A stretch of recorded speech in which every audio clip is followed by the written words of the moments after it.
הערב, ירושלים בשמינית גמר היולפ קאפ, זאת הייתה המנטרה שריחפה הערב מעל מלחה כשדינמו מוסקבה, שהגיעה בהרכב חסר וכבר עלתה לשלב הבא, התארחה אצל הפועל. הלבנים רצו למחוק את טראומת רומא מהשבוע שעבר בתוך 4 דקות, עלו ל-15-2.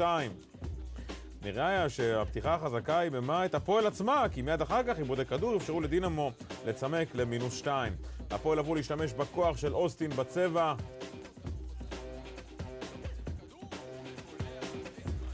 את החורים בהגנה ירושלים לא הצליחה לסתום ודינמו שוב חזרה. רק נקודה להפועל. לטפירו שעלה מהספסל לקראת סוף הרבע הראשון לקח קצת זמן לחמם את היד.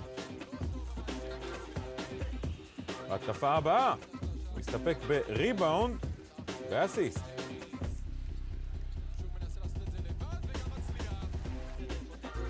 הנקודות הבאות של הפועל היו שלו לגמרי, שלא לדבר על המהלך שהגיע מיד אחר כך. פחות מ2 דקות לקח לטפירו להחזיר את השליטה ללבנים. עד להפסקה הוא הוסיף עוד 5 נקודות וירושלים ביתרון 51-38. ג'נקינס היה קצת מחוץ לעניינים במחצית הראשונה, אבל את השנייה הוא פתח כמו שצריך. תראו איזה יופי, 10 שניות לסוף הרבע השלישי.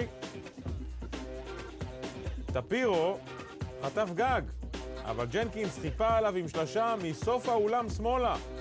72-63, 10 דקות לסיום. מהלך קבוצתי יפהפה פתח את הרבע האחרון.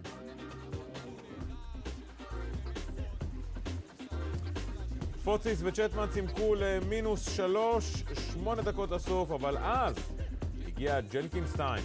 13 נקודות שלו ב3 דקות, החזירו את היתרון של ירושלים ל10. בסך הכל היו לג'נקינס 31 נקודות הערב. הרוסים התעוררו, אבל את הרכבת הם איחרו. ירושלים מנצחת 87-83, והיא בשלב הבא. Because that's what I'm here for. He told me to put a smile on my face. And, I'm happy that we won, but it's just, we got to close teams out a lot better. That's a good team there, but we took care of business. I mean, this crowd did a good job of supporting us and being the 6-man for us. So I just told him that I'm happy to be here, man. And congratulations on advancing to the next round. And he told me that his goal is to try to win the championship. And I told him, well, we got all the potential to do it. We just got to continue to get better. Now you're in the next stage in the ULEP Cup, I mean. And from here, it's the knockout system. It's huge. It's huge. Anytime you can get a win in advance to the next round, that gives us a lot of momentum going into the next round. אתה רואה שהוא אכפתי, שהוא רוצה, שהוא מזנק על הרצפה, שהוא נלחם, שהוא מערער על שריקות של שופטים. הקהל אוהב שחקן שיש לו הבעות בפנים. ואתה צריך לעבור, אתה צריך גם לראות באימונים.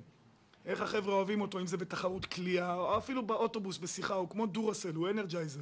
זה לא פרסומת, הוא לא נגמר. הוא יכול לקום בבוקר, אתה רואה אותו עם פרצוף עייף, הוא רק כשהוא עושה את הסוויץ', פתאום הדורסל עובד. כן, היה משחק גדול.